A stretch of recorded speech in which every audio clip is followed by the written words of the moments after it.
Follow me in my darkest hour, now when love is all around me. Góðan daginn og gleðilega hátíð. Velkomin í Dýrfjallahlaup. Dýrfjallahlaup er 23 km utanvegarhlaup með 1087 metra hækkun, þar sem hlaupið er frá Hólalandi í Borgarfirði í Stórurð og þaðan í Bakkagerðistorp í Borgarfirði. Það er ungmennafélag Borgarfjarðar sem stendur fyrir hlaupinu sem fór fyrst fram á 100 ára afmælisári félagsins.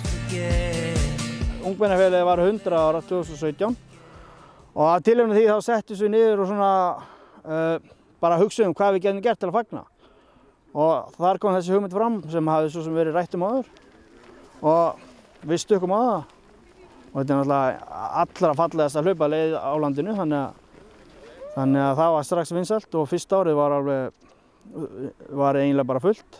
Ég man ekki hvar við stoppum, hvort við stoppum í 150 þá. Og síðan hefur verið góð mæting öll árið núna. Þannig að þetta er bara helviti gott sko. Í kvennaflokki var það Eva Birgisdóttir sem bar sigur úr bítum en hún kláraði hlaupið á 2 tímum, 46 mínútum og 21 sekundu. Í karlaflokki voru það bræðurnir Þorbergur Ingi Jónsson og Halldór Hermann Jónsson sem háðu einvígi fyrsta sætið. En það var á endanum Þorbergur sem kom fyrstur í mark á 9 Íslandsmeti en hann kláraði hlaupið á 2 klukkustundum, 1 mínútu og 38 sekundum. Já, þetta gekk bara svona ljómandi vel með við aðstæður held ég. Og svona já, hvað við erum báðir svona aðeins tæpir. Já, fyrir báðir smá tæpir inn í hlaupið en allavega endaði fyrsta öðru sæti, það bara gekk mjög vel þá. Það er náttúrulega erfitt að elta þessar bræður, þeir voru horfnir bara strax. Þetta gekk bara vel í dag, mjög sáttur. Bræðurnir koma frá Norðfirði en búa á Akureyri í dag. En ætli uppeldið fyrir austan hafi haft eitthvað að segja þann góða árangur sem þeir náðu í hlaupinu. Við vorum báðir í fótbolta og svona, það voru kannski hlaupin okkar en duglegir að fara í fjallgöngur og svona og mjög virkir með fótboltanum. Hlaupa svona eitthvað fjöll aðalega. Ég er bara nýbyrjar að hlaupa fjöll. Byrjaði svona smá bara í fyrra og hef bara gert það svona í og með hjóla og farið í ræktina og svona. Það er stutt í að hann verði últrahlaupari. Einar Njálsson sem lenti í 3. sæti á tengingu til Borgarfjarðar og þekkir því svæðið nokkuð vel. Pabbi er náttúrulega uppalinn hér og það er náttúrulega fullt af ættmennum hér allt í kring og við erum hús hérna í sveitinni þannig að við komum hingað reglulega. Þannig að það var auðvitað sjálfsagt að koma og taka þátt í þessu. Þetta er algjör veisla hérna. Og maður hefur farið ófáum sinnum upp þessi fjöll hérna allt í kring sko. Og þetta er náttúrulega alveg einstakt svæði hérna bak við Dýrfjöllin, urðin og bara það allt í kring. Þetta er bara náttúruperla. Við höfum verið með hinn árin réðum við stelpu sem heitir Inga Fanney. Hún var svona hlaupastjóri hjá okkur. Hún er svo upptekin núna að hún komst ekki þannig að ég svona hálf tók við hennar hlutverki. Og þá var alls konar hlutir sem ég þurfti að muna sem var ekkert endilega búin að hugsa út í sko. Og það var margt svona síðustu metrunum en ég held að allt hafi bara tekist mjög vel. Þangað til annar kemur ljós. Þú hlaupir ekki í dag? Nei, það er svo vitlaust að gera. Annars hefði ég örugglega hlaupið sko. En ekki í dag. Leiðin hefst við bæinn Hólaland í innsveit Borgarfjarðar en til að byrja með er hlaupið upp eftir gömlum raflínuslóða sem liggur að Sandaskörðum. Þaðan er haldið að Eiríksdalsvarpi, síðan Tröllabotna, yfir Lambamúla, áleiðis að Urðardal, þar sem Stórurð liggur undir dyrum Dýrfjalla. Úr Stórurð er hlaupið upp bratta brekku í átt að Mjóadalsvarpi.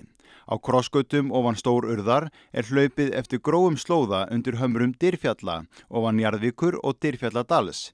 Leiðin liggur að Grjótdalsvarpi og þaðan er hlaupið að mestu á grónu landi af Brandsbalarétt sem er rétt fyrir innan þorpið Bakkagerði í Borgarfirði. Seinustu 700 metrana er hlaupið á Malbiki að fótboltavelli Ungmennafélags Borgarfjarðar, þar sem hlaupið endar. Já, fljótari, eftir hvernig ég var fljótari í dag. Já, hann getur hlaupið hraðar lengur en ég get kannski unnið hann í stuttum spretti. Hann er klárlega fljótari á sprettinu.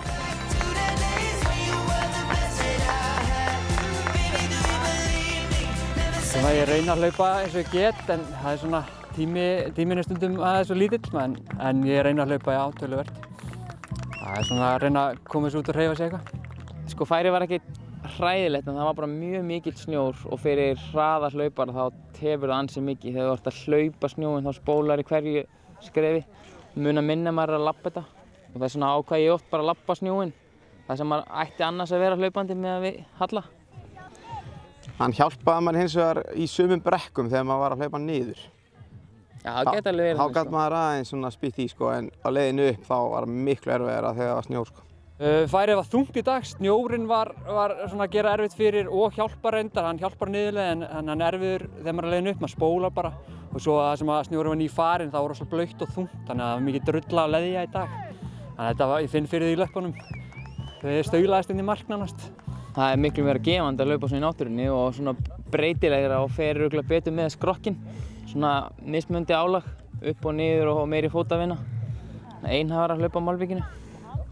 Maður þarf að horfa niður fyrir sig og það truflaði aðeins í þessu hlaupi. Það geggjuð náttúra og fegurð í kring og þannig að maður reyndi að líta upp og horfa og bara wow, þetta er flott, en maður þurfti að horfa niður fyrir sig.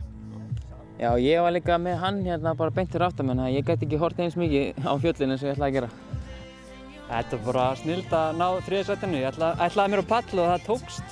Þrátt fyrir að vera með 2 rosalega erfiða keppnir undan mér og ég átti ekki séns þá tókst mér bara að vera undan hinnum. Það var flott. Þetta er heim sko. Það var góð moment í sjónvarpinu. Svo mætir við hitt.